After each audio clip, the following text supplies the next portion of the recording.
Hi everyone.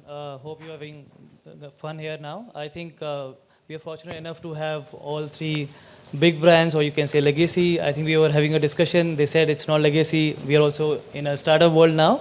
So I think excited to start this conversation. Thank you again for giving us time today, and I'm sure there's a lot of learning for me, especially from this session.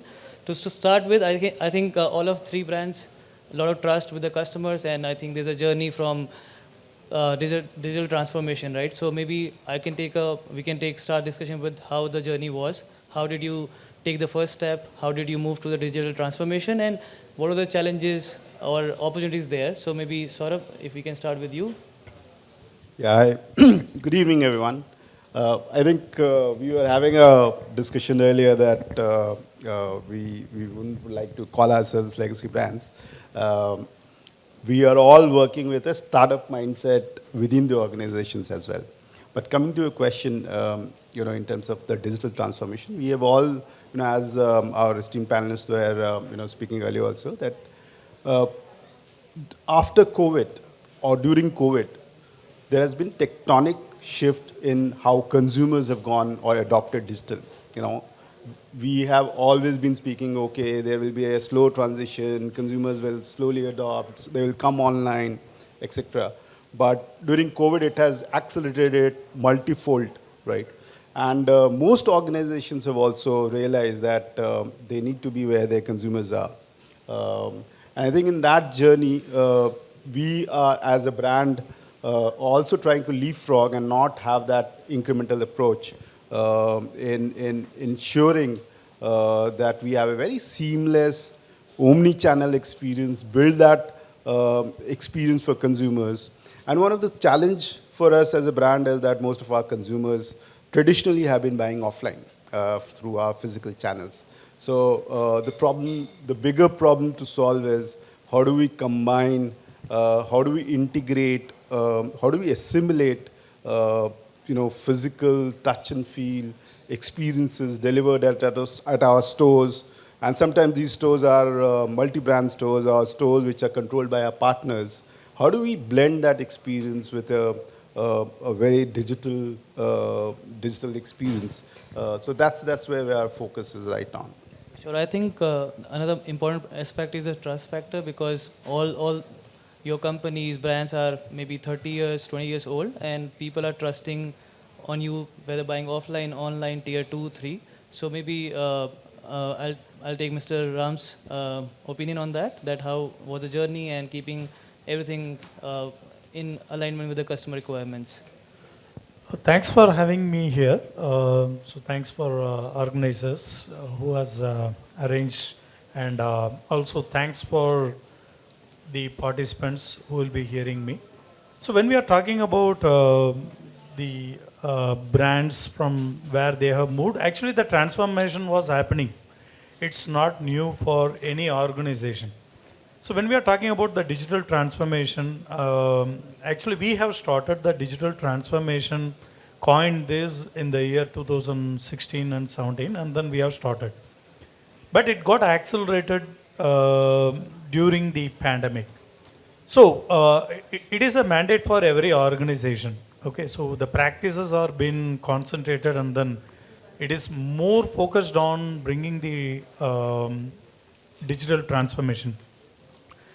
So, having said that about the organization like us, where we are there for the last 70 plus years, so the brand loyalty as well as trust, whatever we have gained, so we have to see that we have to take this to the next level.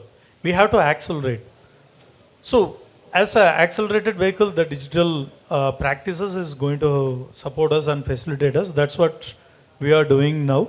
And also, as you know that today, every organization for that matter, the competition is from the different corners. So many of the product or services got obsolete with new entrants. So we have to be very focused and then bring in that consideration. And with digital transformation as well as practices, we strongly believe that we take it to the next level.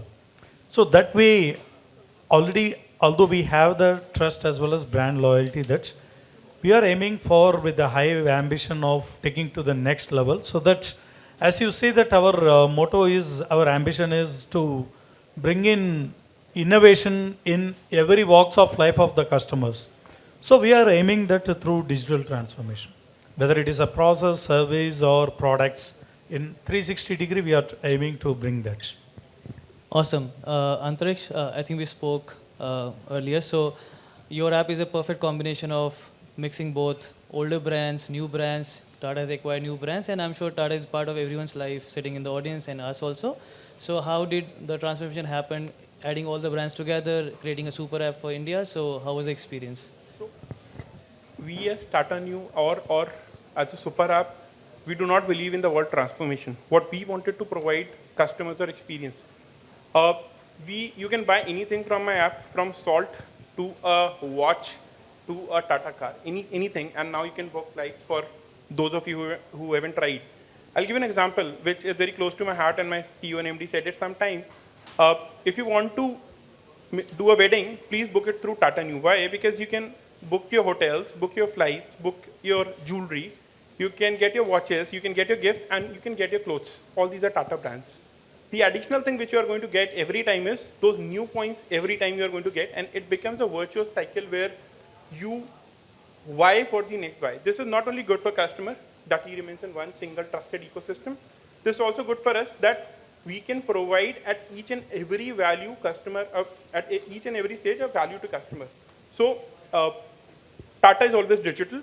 It was just combining these brands together, coming up a rich legacy which our customers can enjoy. And as I said earlier, that we have the oldest of brands and we have the newest of brands like Big Basket, 1MG, and oldest as in Titan and all. So understand the problem which we had to face to bring it all together. Fortunately, now things are coming. The app is in a very good state. You can all download it. I would recommend. Let us know how it is going, and that's it. And I think you said it's just the beginning. Awesome. I think the next discussion point would be about the data. Everyone is talking about the data transformation from digital, non-digital, digital. So data plays very, very important role. So based on your experiences, how you're reaching out to your customers, how you're dissecting the data sets, after COVID behavior has been changed. Some people buy online, offline. Some people are maybe digital first. They are very active on mobile devices, different platforms. So how did you reach out to these people? So I think data undoubtedly plays a very important role in understanding our consumers, crafting the right solutions for them, crafting the right products for them, delivering stellar experiences to them. And these experiences are not just in terms of selling something to them, right? We often tend to forget that when somebody buys a product, they continue to use that product and they continue to recall your brand. And that's where the real perception builds in, wherein whether they will come back to you again, whether they will buy a product with you again. So data actually plays a very important role in our organization also in terms of understanding, one, of course, from a purchase standpoint. The second standpoint is how they are using their products. So, for example, for a lot of our smart or connected appliances, we want to understand how consumers are using their products. When is the faults happening in the products, right? Can we predict when does an AC need a filter change, or when does your water purifier need a filter change? I think predicting those outcomes using data is when we are going to solve lot of the problems for our consumers. So that's on product usage. And then there is service.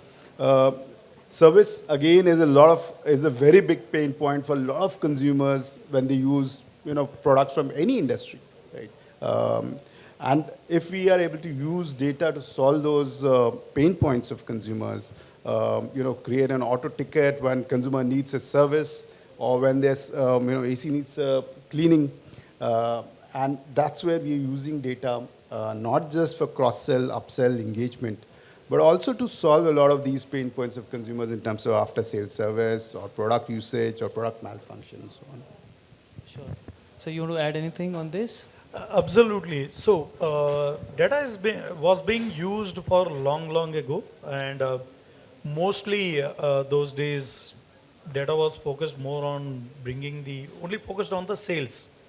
So, of late, we noticed that we observe, like other brands, that consumer-centric data consumption is more and more. That brings in the intelligence about the customers and then their behavior.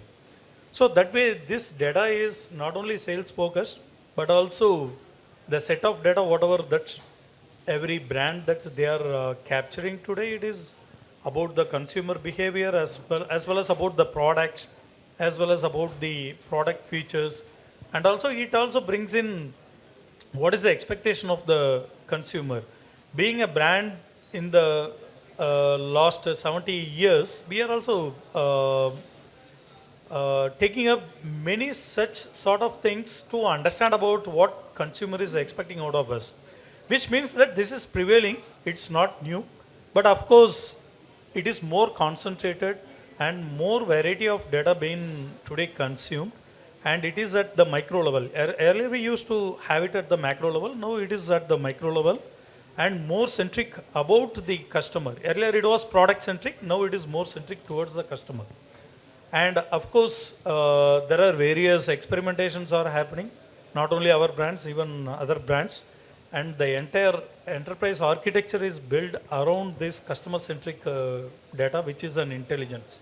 We are also working towards that to bring in the insights that helps us to bring in new set of products as well as new set of business models, as well as it also helps us on the service Mr. Saurav was mentioning, to understand about how the service, whether have we satisfied the customers, have we fulfilled their needs, and also many insights are coming out of that, so that accordingly our service model is also getting changed. One example I would like to tell you that during COVID, just before COVID, all our services are oriented towards that people have to walk in with their products to the nearest service centers.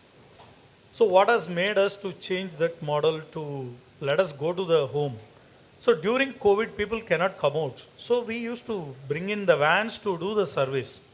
So that has literally, it has worked out a lot, and then it was very encouraging. The results were encouraging. So all our service across the categories, we changed from the service center based services to home services. So today technicians are taking the appointment and then they are visiting and then they are fulfilling the service. It's a kind of a delight that what we have brought in. How it was made possible since during the COVID times, we have experimented that and the results were encouraging, and the data, whatever that we got it was very encouraging and it was satisfactory, so that we started implementing across our category.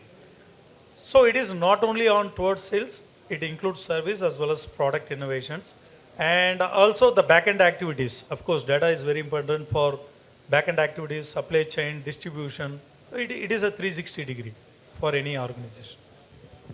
So Again, I would like to add this one point. For me, data is a problem, and it's a big problem. Why? Because I have a lot of data points. Now imagine being in a bank, and this has happened to us earlier. Imagine being in a bank and you have all kinds of data. Your salary account is with me. I know what is your Airtel spend. I know what are your fooding spends. I exactly know everything. Now this gives me hallucinations. I'll give you an example. There was a famous film actor and he was paying a rent of around 8 lakh rupees a month in Mumbai. In Mumbai it's common. We gave him a housing loan offer of rupees 30 lakhs. Why? Because he was a film actor and that was the maximum limit which can be offered to him. Should we have sent that message to him? Absolutely not. He has a net value more than all of us probably. He got offended, he posted on Twitter and it came back to us. There was a similar case which happened that we reached out to a person who expired, offered him a loan. That offer went to a customer's son. He called us and said that this is what has happened. We sent it again the second time. Should have it happened? No. The problem was that bank has to be updated that this person has expired, and even if you don't do that, till that time we cannot take any action. We had to put that person in D&D list or exclusion list from our end, but this becomes a problem on the data set challenge, that how do we navigate around this. AI right now is helping us in a lot of meaningful ways, but this probably those edge cases which you creep in with data cannot be taken up by AI or any other machine learning. This will only come frequently, and trust me, when they come, they are a big business loss. They could be big business loss for you. So those guardrails against data has to be very, very clearly and stringently defined. That is my view. Again, I think interesting thing about the AI ML, a lot of people are talking these days, Gen AI. So I'm sure data could be good and it could be a problem, but how, I'm sure everyone is using a platform, a MarTech or a tech platform. So if someone asks you that what should be your ideal next thing for your brand, that what exactly you need from maybe a tool or AI or Gen AI, what could be your suggestion? So when I look AI right now, it's a soul. It is up to us marketeers to put a body around it, and we can use it in any way. We can use content generation, which a lot of organizations are doing right now. Are they meaningful yet, and are they showing some promising result in A/B testing? That is yet to be finalized and put down on paper. Tools, good tools, SmartTech tools help us to do A, B, C, D testing, send out the winners, and that's very common now. There are intelligent cohorts which are being made by AI analyzing the past habits. And this is what something I would like to see in the next MarTech platform. Those personas are automatically created, and probably an email or SMSs are automatically created over there. This is something which I would like to see. And it's the starting of an era, I know that, but can I use AI meaningfully for everything right now? The answer is a straight no. It needs a lot of guidance. It needs a lot of guardrails to implement it. So before it reaches to my customer, for my internal functions, decent. But for customers, I'll have to put those guardrails. Got it.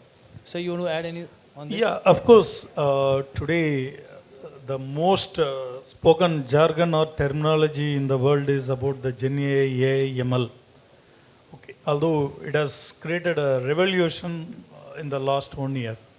So we are experimenting, as Antriksh was mentioning. We are experimenting. Of course, we see more potential than what humans today they are making or producing. So certainly it is going to be very helpful for everyone, not only marketers, but of course it's for everyone.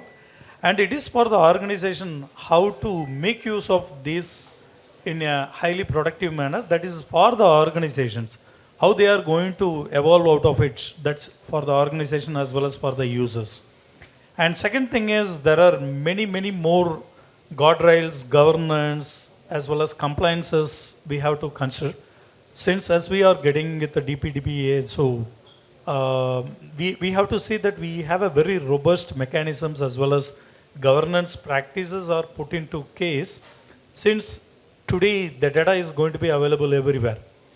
And the kind of impact or disruption the AI and ML is going to bring in, let us take only AI part, it is enormous, beyond the imagine of a human being. So, are we going to make it as an autonomous one, giving everything to the AI? It is not so. So, the humans have to tame around the AI so that they make use of these AI platforms or the technologies in a better way, so that it is under the control of the humans and it acts as a virtual personal assistant, so that today if they are producing X value, tomorrow or in future they can improve it beyond X. It can be multifold, 2X, 3X, 10X, 100X kind of a thing. So we have to wait and see. So we are experimenting, of course, at this point of time. We don't want to lose the race, so we are in that race to see that how we can experiment and exploit the AI. Yeah. So I think you want to take an informed decision and not Absolutely. keep leaving everything on AI or maybe Absolutely. a machine. Yeah. Got it. Just wanted to add, there were two parts to your question. One was on MarTech, how MarTech tool helps you in terms of data, and then there was on Gen AI and AI and Gen AI tools. On your first question, I think for legacy brands like ours, so-called legacy brands like ours, I think one of the very important benefits of having a MarTech tool is it helps you, integrate offline behavior with online behavior and stitch the profile complete the profile of the consumer. Unlike data-rich companies like maybe Airtel or banking, financial sector companies, companies like ours need to infer a lot of things from very sketchy data, very scanned data. But there is a lot of inference which is possible, and which is where MarTech tools in terms of stitching behavior of offline versus online, and the other is inferring from very sketchy data. That is the power of what MarTech tools do. The second benefit is in terms of consumers are obviously moving back and forth between online. They will search online, go to a physical store, see the product, and then go to an Amazon and buy, right? So in that scenario, how do we handshake between these channels? I think that's where also I think a lot of these MarTech tools help you in actually transferring, carrying forward those experiences from one touch point to other. And I think from Gen AI perspective, I think these are early days. From an end consumer standpoint, there are multiple use cases which can be toyed, and I think a lot of people are already experimenting with, whether it could be in terms of content creation, looking at how you can serve or talk to consumers in the content which are generated by Gen AI, and which gives you better responses. The other is in terms of serving in your chatbot, answering questions about products, about recommendations around products, or usage of products in terms of FAQs or do-it-yourself, etc. I think those are some of the use cases that a lot of organizations are trying. Great. So I think now we'll come to the part where any learnings from your side. For example, again, I'll take the word legacy. If you were to give advice to maybe a new age company and maybe Antariksha from your side, vice versa, what could be 3 learnings from your side that maybe audience can pick it up? So you want me to start? Yeah. Okay. So every organization has the legacy. Okay, be it digital born or digital native. And coming back, we have that rich heritage of 70 plus years. So over the years where we have brought in that, developed the brand reputation as well as trust, as well as the loyalty. But at the same time, the organization like us have to catch up to see that how we can make use of the digital practices and technologies to accelerate what we want to bring into the world. That's very important. And what these rich heritage organizations can bring in as an example or some learnings for the digital native organization or about the kind of serviceability or reliability that we have brought in. That could be some areas where the learnings are there for the digital native companies. And furthermore, I would like to say that over the years, whatever the trust value that has been developed, so the digital born companies can learn from that. Same way, what is there for the organization, the rich heritage organization like us, to learn from the digital native companies? Like the startup mindset is one thing, where quickly it's a 360 degree, which happens quickly in an accelerated manner, not in a bureaucratic manner. So that is one learning we would say that. The second one is that making use of the data. The data is available. Okay, first we have captured the data. The data is available. Made the data as a structured one. How meaningfully we convert that as an intelligence. So that is one area where the organization like us, we are doing that, but still we are yet to get into the phase at which the digital native organizations are getting in. The third one is about dream big. That digital native organizations are just born organizations, they dream very big, okay, beyond their imagination. That's one thing where we are emulating now. In fact, we are setting our boundaries beyond what we can do. That's what we are doing now. So that's one thing where we are learning, and also we are setting our boundaries beyond what it is made, what it is possible kind of a thing. So these are all some of the areas where we can do. And the final one is close to my heart is the tech adoption. Okay, so maybe Saurabh may add up. So the pace at which the tech adoptions are happening for the rich heritage organization like us, still it has to accelerate. So post-pandemic, we could see that pandemic and post-pandemic, it has accelerated a lot. If you ask some of our organization members that to have a meeting through collaborative manner, through Teams or Zoom of kind of a thing, about some 7, 8 years back, it was a little hard to meet them. But today, I can't imagine that without such platforms we can exist. It has become a basic hygiene. So that's the kind of transformation that has happened over the years. What made it to happen was the COVID pandemic. We have to thank that way. That has accelerated. Not only this is one example. In other areas also, we have several examples where it has accelerated. So the tech organizations, the practices as well as the processes are intertwined towards these digital practices, and then it made everyone to follow such practices. They don't have any other option. It's one way. So, but organizations like us, little democratic, where you have options too. So that is one area where we are emulating, and of course, it's only matter of time for us to see that we are also fully digital savvy and tech enabled fully. Yeah. Yeah, I think you're right in that way. We should thank COVID that it has done the transformation, and I'm sure companies like yours, where there's a 70 years old experience, it will not take much time to reach to that level as compared to other companies. So you have all the data, everything. I'll maybe.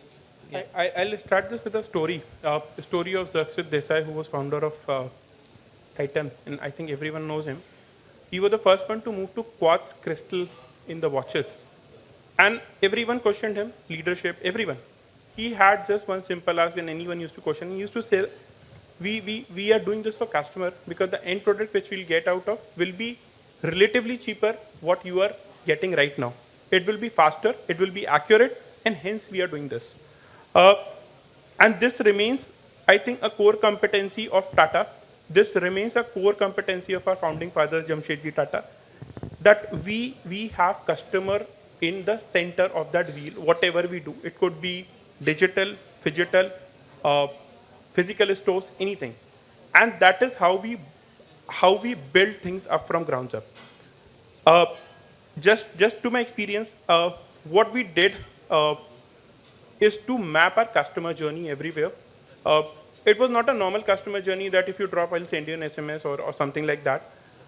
The customer journeys are very unique, and that is how we provided value to them at each stage in their life, at each stage in their point. And nowadays, everyone is doing it. For example, banks. I remember a case where a guy who was withdrawing from a medical ATM in a hospital, and he was one of our premium customers. He withdrew around 15 lakhs. We immediately pushed him an offer for 30 lakhs because the trigger was set that anyone who withdraws X amount of money near this PIN code of that hospital, we will send him a trigger, and there are multiple triggers set up as such. He called us. He was CEO of one company, and unfortunately his funds were blocked and everything. 30 lakh is not a big amount for a person as such. But he said that you helped me when I needed it most, and you ensured that an automated system reached out to me. That's a kind of legacy we left to, and the only thing we need to focus is not the data, not the tech, is the customer. And how do we reach out to him at a right time, with the right proposition, and a right content. That's it. Saurabh, you want to add? Yeah, I think I wanted to give a different flip to the question. From a consumer standpoint, we all know that consumers are very impatient. They become very demanding. They also switch brands, and some people say that loyalty is dead.